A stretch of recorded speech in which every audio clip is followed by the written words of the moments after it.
Apa kabar anak soleh dan soleha? Ya, tetap bersemangat ya. Walau pada semester kali ini kita bertemu tetap belajar dari rumah. Pantang menyerah ya untuk mencapai cita-cita kalian. Oke.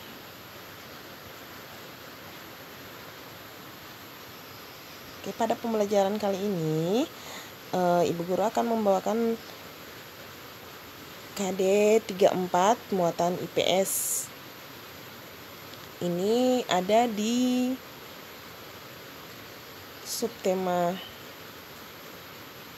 1 pada pembelajaran 1, Proklamasi Kemerdekaan Indonesia.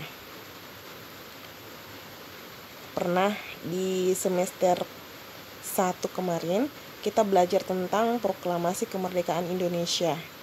Kali ini kita belajar lagi yang lebih mendalam tentang itu.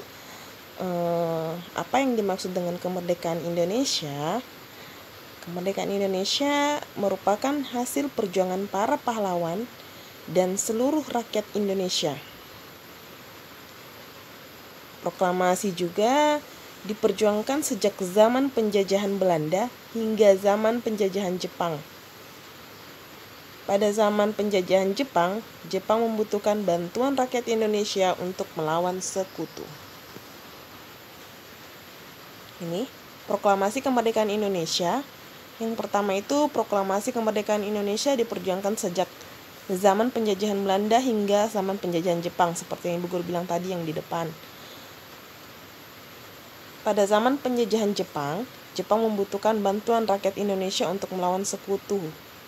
Jepang berusaha menarik simpati rakyat Indonesia dengan mengizinkan pengibaran bendera merah putih dan penggunaan bahasa Indonesia secara resmi. Siasatnya Jepang seperti itu dahulu kala.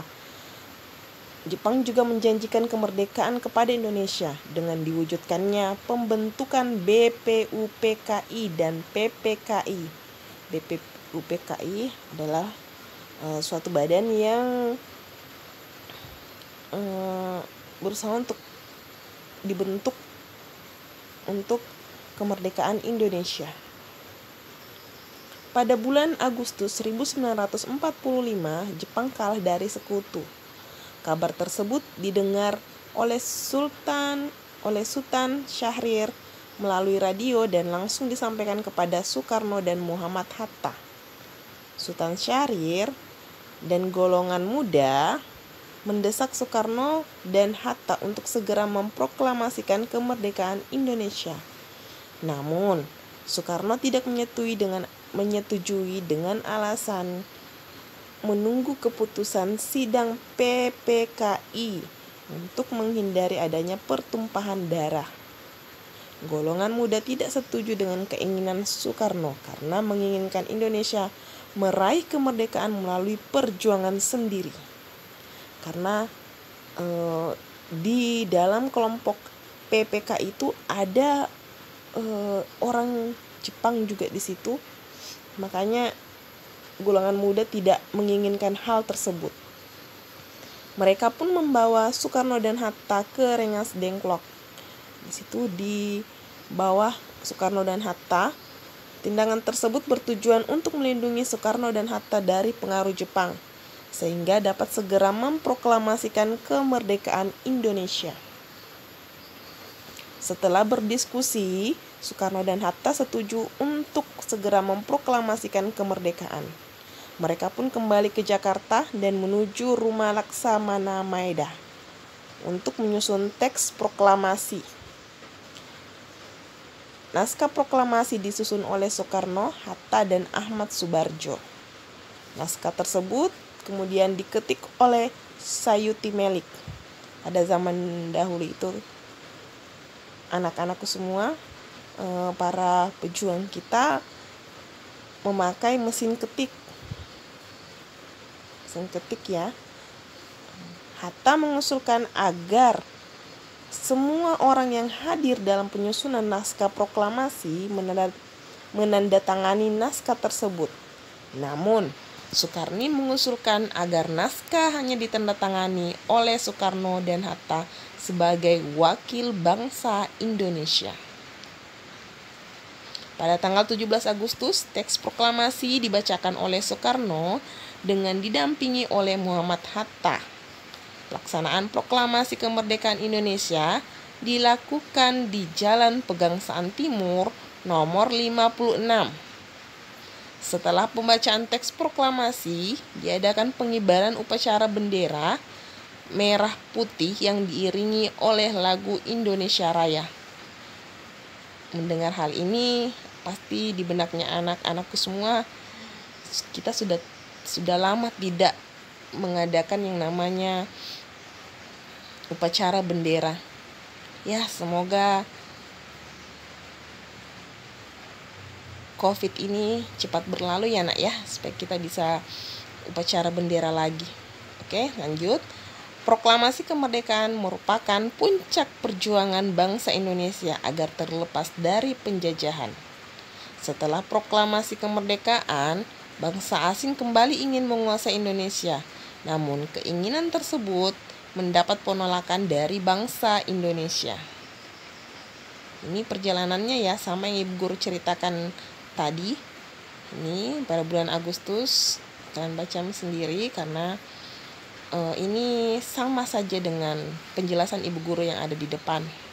Cuman bentuknya saja yang beda. Oke? Atau ada yang perlu ditambah-tambahkan lagi.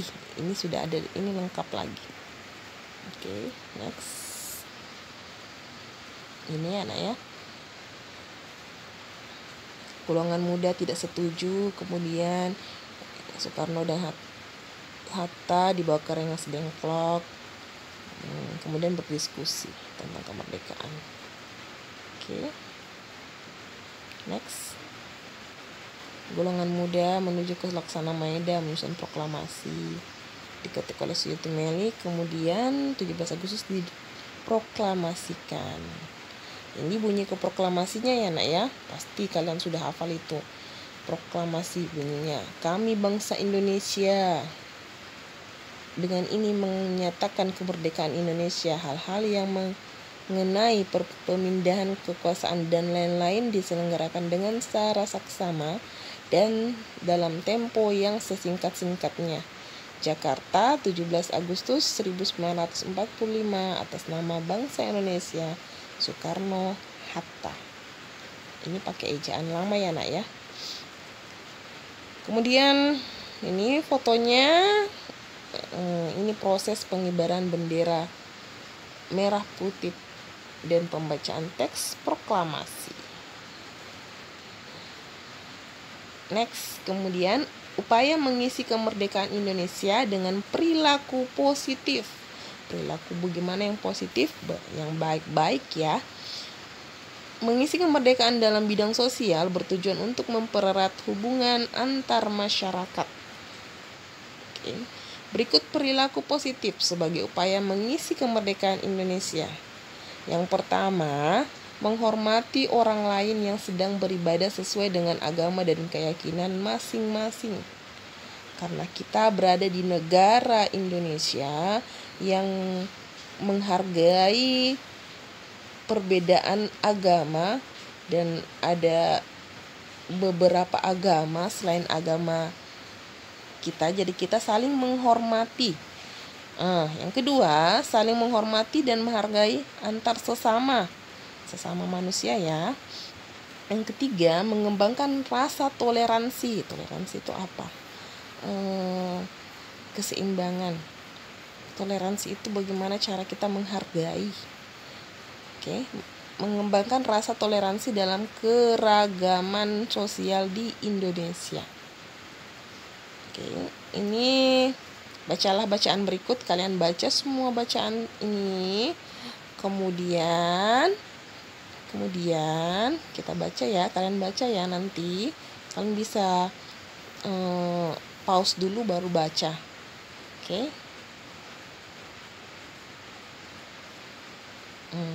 Jawablah pertanyaan berikut. Yang nomor 1. Kapan dan di mana tempat memproklamasikan kemerdekaan Republik Indonesia? Yang baca tadi dari awal pasti tahu jawabannya ini. Jadi caranya menjawab dikasih lengkap ya nak ya. Kapannya? Jadi kapan berarti waktu, di mana berarti tempat. Oke. Nomor 2, jelaskan 3 cara kalian untuk mempertahankan kemerdekaan Indonesia. Caranya kalian bagaimana? Apa caranya kalian untuk mempertahankan kemerdekaan Indonesia? Tentunya tidak sama dengan pejuang yang lalu ya. Dengan cara berperang sama Cina dan sekutu. Pasti ada cara-cara kalian, cara positif. Oke. Yang ketiga, ceritakan kembali menurut kata-kata kalian sendiri minimal 5 baris bukunya kalian ya, tentang perjalanan proklamasi kemerdekaan Indonesia sehingga merdeka sampai sekarang ini. Oke. Selamat mengerjakan Ananda semuanya, Ananda soleh dan soleha. Kalau ada yang kurang jelas silakan ditanyakan kepada ibu guru kalian masing-masing. Oke, sekian hari ini. Sekian mata pelajaran IPS kali ini. Jangan lupa 3M ya nak ya. Menggunakan masker, mencuci tangan dengan sabun dan air mengalir, dan menjaga jarak. Satu lagi Bu Guru tambahkan, jangan lupa tetap berdoa semoga pandemi COVID-19 ini segera berlalu dan kita masuk sekolah. Wabillahi taufiq wal hidayah. Assalamualaikum warahmatullahi wabarakatuh.